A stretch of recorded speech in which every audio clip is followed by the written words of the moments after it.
की त्याला घेतलेलं कर्ज परत करता आलं पाहिजे.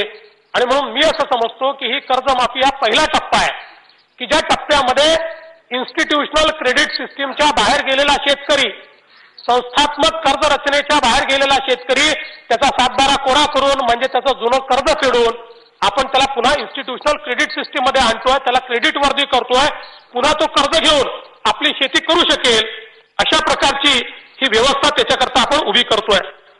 आपण जर महाराष्ट्राचा या ठिकाणी विचार केला, महाराष्ट्रामध्ये साधारणपणे 1,36,00,000 खातेदार आहेत. या 1,36,00,000 खातेदार शेतकऱ्यांपैकी आपण जर बघितलं तर साधारणपणे 1 हेक्टरपेक्षा कमी क्षेत्र असलेले शेतकरी हे 49% आहेत. 1 ते 2 हेक्टर क्षेत्र असलेल्या शेतकऱ्यांची संख्या ही 29.5% आहे. आणि एकूण जर आपण अल्प आणि अत्यल्प भूधारक शेतकऱ्यांची संख्या काढली तर ती महाराष्ट्रामध्ये 78.5% आहे. आणि आपण जर या ठिकाणी बघितलं तर या 1,36,00,000 खातेदारांपैकी आतापर्यंत कधी ना कधी कर्ज घेतलेले खातेदार किती, तर ते जवळजवळ 90 लाख. याचा अर्थ 46 लाख खातेदार असे आहेत की ज्यांना कर्जाची आवश्यकता नाही, किंवा जे शेती करत नाही, किंवा ज्यांना कर्ज घेताच आलं नाही, किंवा ज्यांनी केवळ लँड होल्डिंग केलेलं आहे, शहरात राहतोय आणि इन्व्हेस्टमेंट म्हणून शेती घेतली आहे. अशा प्रकारचे जवळजवळ 46 लाख खातेदार हे राज्यामध्ये आहेत. हे जे 90 लाख कधी ना कधी कर्ज घेतलेले खातेदार आहेत आणि प्रतिवर्षीचा जर आपण हिशोब लावला तर साधारणपणे 50 लाख, 52 लाख, 56 लाख एवढे शेतकरी कर्ज घेत असतात. आणि म्हणून हे कधी ना कधी कर्ज घेतलेल्या 90 लाख शेतकऱ्यांचा जर आपण विचार केला तर या 90 लाखापैकी 44 लाख शेतकरी असे आहेत की जे थकीत आहेत. 44 लाख शेतकरी हे इन्स्टिट्यूशनल क्रेडिट सिस्टीमच्या बाहेर गेले. कधी गेले? हे 2009 साली गेले, 2010 साली गेले, 2011 साली गेले, 2012 साली गेले. मोठा आकडा 2012 सालचा आहे, 2013 सालचा आहे, 2014 सालचा आहे, 2015 सालचा देखील आहे. त्यामुळे मोठ्या प्रमाणात सातत्याचा दुष्काळ आणि जे मी सांगितलं की अतिशय कमी लँड होल्डिंग असल्यामुळे, शेतीमध्ये गुंतवणूक न झाल्यामुळे, मोनोक्रॉपिंग पद्धतीमुळे, निसर्गावर अवलंबून असलेल्या शेतीमुळे हे 44 लाख शेतकरी हे इन्स्टिट्यूशनल क्रेडिट सिस्टीमच्या बाहेर गेले. आता या 44 लाख शेतकऱ्यांना या ठिकाणी आपण ज्यावेळी इन्स्टिट्यूशनल क्रेडिट सिस्टीम मध्ये आत आणण्याचा निर्णय केला त्यावेळी आपण असं ठरवलं की 1.5 लाखापर्यंत सरसकट कर्जमाफी करायची. आता या सरसकटचा अर्थ काय आहे? या सरसकटचा अर्थ असा आहे की लँड होल्डिंगचा विचार न करता करायची. आता काही लोक असं म्हणतात की जे थकीत नाही त्यांची कर्जमाफी तुम्ही का करत नाही? आता खरं म्हणजे ज्यांनी शासन पाहिलं नाही, ज्यांना पद्धती माहिती नाही, ज्यांना फायनान्सेस समजत नाही, असे लोकच अशा प्रकारची मागणी करू शकतात. याचं कारण असं आहे, आपल्याला जास्त माहिती आहे कोण कोण मागण्या करतात. तुम्ही पाहिलेलं आहे त्यामुळे तुमच्याबद्दल बोलतच नाहीये मी. काही लोक आहेत म्हणजे आता बोलू नये, आता सुकाणू समिती आहे, काही चांगले लोक आहेत, काही असे लोक आहेत की जे काही मागण्या करतात त्यांना माहितीच नाही काय आहे. आपण जे कर्ज अटक केलं आहे त्याचा जर आपण हिशोब लावला तर हे सगळं कर्ज सरसकट म्हणजे सगळं कर्जाचा जर विचार केला तर 1,20,000 कोटी रुपयाचं कर्ज हे माफ करावं लागेल. 1,20,000 कोटी रुपयाचं कर्ज. आणि जो डिस्ट्रेस मध्ये नाहीये म्हणजे तो शेतकरी फार श्रीमंत आहे असं नाहीये, पण तो 11ला भरतोय, 12ला भरतोय, 13ला भरतोय, 14ला भरतोय, 15ला भरतोय, 16ला भरतोय आणि केवळ इतरांना मिळतंय म्हणून याचं करून टाका. शेवटी राज्याच्या फायनान्सेसची देखील एक आपली कॅपॅसिटी आहे आणि उद्या अशा प्रकारचा जर निर्णय घेतलाही हे राज्य चालणार आहे का? हे राज्य चालू शकणार आहे काय? राज्य डिफॉल्टमध्ये जाईल. आणि म्हणून सरसकटचा अर्थ काय आहे? तर सरसकटचा अर्थ असा आहे की कुठलीही लँड होल्डिंग ची अट न ठेवता जे डिस्ट्रेसमध्ये आहेत त्यांना. आता याच्यामध्येही आपण 1.5 लाखापर्यंतचा निकष टाकला. त्याचं कारण काय आहे? राज्याच्या अर्थव्यवस्थेचा विचार केल्यानंतर तुम्ही जेवढे पैसे उभे करू शकता, जेवढे खर्च करू शकता, याचं एक लिमिटेशन आहे. आणि मग या लिमिटेशनमध्ये किती तुम्ही स्ट्रेच केलं आणि स्ट्रेच करून एक तुम्ही आकडा ठरवला तर तुमच्याजवळ जर 10 रुपये आहे तर या 10 रुपयामध्ये पहिल्यांदा कोणाला कर्जमाफी दिली पाहिजे? जो सगळ्यात गरीब आहे त्याला दिली पाहिजे.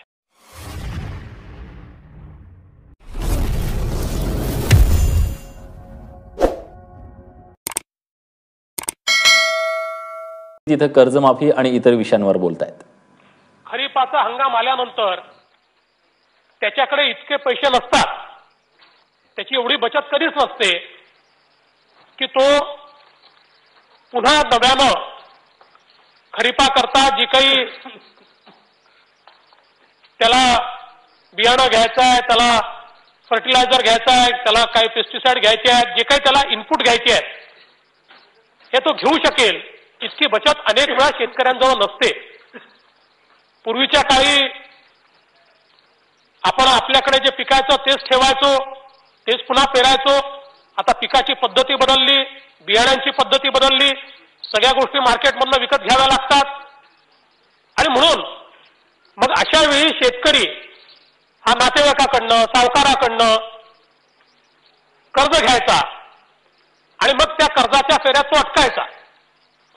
इंग्रजांच्या काळात देखील या संदर्भातली कर्जमाफी झाली आणि अशा प्रकारे जे अडकलेले शेतकरी होते त्यांना सावकाराच्या पाशातनं बाहेर काढण्याकरता त्या काळात देखील कायदा करण्यात आला होता. आणि म्हणून मग स्वातंत्र्योत्तर काळामध्ये आपल्या या शेतकऱ्याला अशा प्रकारच्या सावकारी फेऱ्यामध्ये अडकावं लागू नये. त्याला इन्स्टिट्यूशनल क्रेडिट मिळावं, त्याला संस्थात्मक क्रेडिट मिळावं. हात उसने पैसे जसे आपण घेतो तसे हात उसने पैसे, पण ते जर इन्स्टिट्यूशनच्या माध्यमातून मिळाले तर इन्स्टिट्यूशन त्याची पिळवणूक करणार नाही, त्याची जमीन घेऊन घेणार नाही, त्याची जमीन जप्त करणार नाही, त्याच्या जमिनीचा लिलाव करणार नाही, त्याच्या जमिनीचा रजिस्ट्री करून घेणार नाही. आणि म्हणून त्याला या इन्स्टिट्यूशनमध्ये आणण्याकरता ही पीक कर्जाची पद्धत आपण सुरू केली. आणि बघता बघता देशामध्ये 10 लाख कोटीपर्यंत आपण पीक कर्ज देतोय. महाराष्ट्रामध्ये 1 लाख कोटीपेक्षा जास्त हे पीक कर्ज आपण देतोय. पण दुर्दैवाने सातत्याने दुष्काळाच्या फेऱ्यामध्ये आमचा शेतकरी फसल्यानंतर आणि विशेषतः महाराष्ट्रासारख्या राज्यामध्ये जिथे 80% शेती कोरडवाहू आहे आणि ज्या ठिकाणी विशेषतः विदर्भ मराठवाड्यामध्ये मोनोक्रॉप आहे,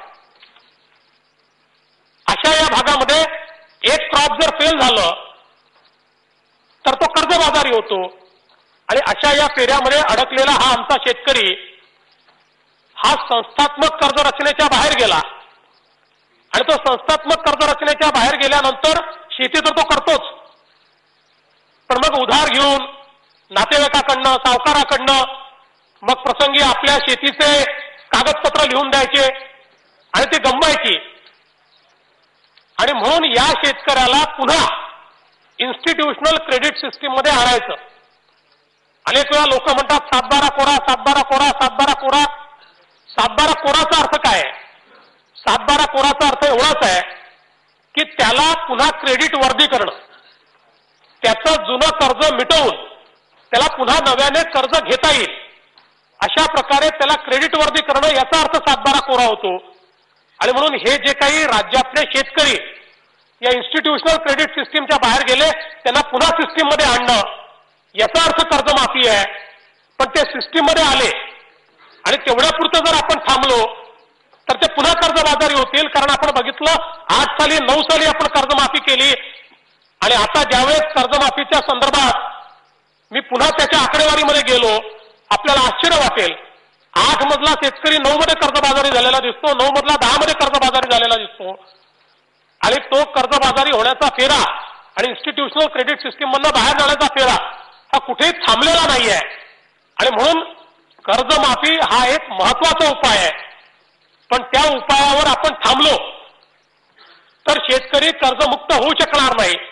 आणि कर्जमुक्त याचा अर्थ हा नाही की शेतकऱ्यांनी कधी कर्जच घ्यायचं नाही. कर्जमुक्तचा अर्थ हा आहे की त्याच्यामध्ये कर्ज परत करण्याची कॅपॅसिटी निर्माण होणं, कारण त्याला कर्ज तर लागणारच आहे. उद्योजकालाही लागतं, प्रत्येकालाच लागतं. किती श्रीमंत असले, टाटा असले, बिर्ला असले, अंबानी असले तरी कर्जच घ्यावं लागतं. कर्जाशिवाय तर काही बिझनेस पुढे जात नाही. आणि म्हणून कर्जमुक्तीचा अर्थ असा आहे की त्याच्यात ही सक्षमता निर्माण झाली पाहिजे की त्याला घेतलेलं कर्ज परत करता आलं पाहिजे. आणि म्हणून मी असं समजतो की ही कर्जमाफी हा पहिला टप्पा आहे की ज्या टप्प्यामध्ये इन्स्टिट्यूशनल क्रेडिट सिस्टीमच्या बाहेर गेलेला शेतकरी, संस्थात्मक कर्ज रचनेच्या बाहेर गेलेला शेतकरी त्याचा सातबारा कोरा करून म्हणजे त्याचं जुनं कर्ज फेडून आपण त्याला पुन्हा इन्स्टिट्यूशनल क्रेडिट सिस्टीम मध्ये आणतोय, त्याला क्रेडिट वर्दी करतोय, पुन्हा तो कर्ज घेऊन आपली शेती करू शकेल अशा प्रकारची ही व्यवस्था त्याच्याकरता आपण उभी करतोय. आपण जर महाराष्ट्राचा या ठिकाणी विचार केला, महाराष्ट्रामध्ये साधारणपणे 1,36,00,000 खातेदार आहे. या 1,36,00,000 खातेदार शेतकऱ्यांपैकी आपण जर बघितलं तर साधारणपणे 1 हेक्टरपेक्षा कमी क्षेत्र असलेले शेतकरी हे 49% आहेत. 1 ते 2 हेक्टर क्षेत्र असलेल्या शेतकऱ्यांची संख्या ही 29.5% आहे. आणि एकूण जर आपण अल्प आणि अत्यल्प भूधारक शेतकऱ्यांची संख्या काढली तर ती महाराष्ट्रामध्ये 78.5% आहे. आणि आपण जर या ठिकाणी बघितलं तर या 1,36,00,000 खातेदारांपैकी आतापर्यंत कधी ना कधी कर्ज घेतलेले खातेदार किती, तर ते जवळजवळ 90 लाख. याचा अर्थ 46 लाख खातेदार असे आहेत की ज्यांना कर्जाची आवश्यकता नाही, किंवा जे शेती करत नाही, किंवा ज्यांना कर्ज घेताच आलं नाही, किंवा ज्यांनी केवळ लँड होल्डिंग केलेलं आहे, शहरात राहतोय आणि इन्व्हेस्टमेंट म्हणून शेती घेतली आहे. अशा प्रकारचे जवळजवळ 46 लाख खातेदार हे राज्यामध्ये आहेत. हे जे 90 लाख कधी ना कधी कर्ज घेतलेले खातेदार आहेत आणि प्रतिवर्षीचा जर आपण हिशोब लावला तर साधारणपणे 50 लाख, 52 लाख, 56 लाख एवढे शेतकरी कर्ज घेत असतात. आणि म्हणून हे कधी ना कधी कर्ज घेतलेल्या 90 लाख शेतकऱ्यांचा जर आपण विचार केला तर या 90 लाखापैकी 44 लाख शेतकरी असे आहेत की जे थकीत आहेत. 44 लाख शेतकरी हे इन्स्टिट्यूशनल क्रेडिट सिस्टीमच्या बाहेर गेले. कधी गेले? हे 2009 साली गेले, 2010 साली गेले, 2011 साली गेले, 2012 साली गेले. मोठा आकडा 2012 सालचा आहे, 2013 सालचा आहे, 2014 सालचा आहे, 2015 सालचा देखील आहे. त्यामुळे मोठ्या प्रमाणात सातत्याचा दुष्काळ आणि जे मी सांगितलं की अतिशय कमी लँड होल्डिंग असल्यामुळे, शेतीमध्ये गुंतवणूक न झाल्यामुळे, मोनोक्रॉपिंग पद्धतीमुळे, निसर्गावर अवलंबून असलेल्या शेतीमुळे हे 44 लाख शेतकरी हे इन्स्टिट्यूशनल क्रेडिट सिस्टीमच्या बाहेर गेले. आता या 44 लाख शेतकऱ्यांना या ठिकाणी आपण ज्यावेळी इन्स्टिट्यूशनल क्रेडिट सिस्टीम मध्ये हात आणण्याचा निर्णय केला त्यावेळी आपण असं ठरवलं की 1.5 लाखापर्यंत सरसकट कर्जमाफी करायची. आता या सरसकटचा अर्थ काय आहे? या सरसकटचा अर्थ असा आहे की लँड होल्डिंगचा विचार न करता करायची. आता काही लोक असं म्हणतात की जे थकीत नाही त्यांची कर्जमाफी तुम्ही का करत नाही? आता खरं म्हणजे ज्यांनी शासन पाहिलं नाही, ज्यांना पद्धती माहिती नाही, ज्यांना फायनान्सेस समजत नाही, असे लोकच अशा प्रकारची मागणी करू शकतात. याचं कारण असं आहे, आपल्याला जास्त माहिती आहे कोण कोण मागण्या करतात. तुम्ही पाहिलेलं आहे त्यामुळे तुमच्याबद्दल बोलतच नाहीये मी. काही लोक आहेत म्हणजे आता बोलू नये, आता सुकाणू समिती आहे, काही चांगले लोक आहेत, काही असे लोक आहेत की जे काही मागण्या करतात त्यांना माहितीच नाही काय आहे. आपण जे कर्ज अटक केलं आहे त्याचा जर आपण हिशोब लावला तर हे सगळं कर्ज सरसकट म्हणजे सगळं कर्जाचा जर विचार केला तर 1,20,000 कोटी रुपयाचं कर्ज हे माफ करावं लागेल. 1,20,000 कोटी रुपयाचं कर्ज. आणि जो डिस्ट्रेसमध्ये नाहीये, म्हणजे तो शेतकरी फार श्रीमंत आहे असं नाहीये, पण तो 11ला भरतोय, 12ला भरतोय, 13ला भरतोय, 14ला भरतोय, 15ला भरतोय, 16ला भरतोय, आणि केवळ इतरांना मिळतंय म्हणून याचं करून टाका. शेवटी राज्याच्या फायनान्सेसची देखील एक आपली कॅपॅसिटी आहे. आणि उद्या अशा प्रकारचा जर निर्णय घेतलाही तर राज्य चालणार आहे का? हे राज्य चालू शकणार आहे काय? राज्य डिफॉल्टमध्ये जाईल. आणि म्हणून सरसकटचा अर्थ काय आहे? तर सरसकटचा अर्थ असा आहे की कुठलीही लँड होल्डिंग ची अट न ठेवता जे डिस्ट्रेसमध्ये आहेत त्यांना. आता याच्यामध्ये आपण 1.5 लाखापर्यंतचा निकष टाकला. याचं कारण काय आहे? राज्याच्या अर्थव्यवस्थेचा विचार केल्यानंतर तुम्ही जेवढे पैसे उभे करू शकता, जेवढे खर्च करू शकता, याचं एक लिमिटेशन आहे. आणि मग या लिमिटेशनमध्ये किती तुम्ही स्ट्रेच केलं आणि स्ट्रेच करून एक तुम्ही आकडा ठरवला तर तुमच्याजवळ जर 10 रुपये आहे तर या 10 रुपयामध्ये पहिल्यांदा कोणाला कर्जमाफी दिली पाहिजे? जो सगळ्यात गरीब आहे त्याला दिली पाहिजे.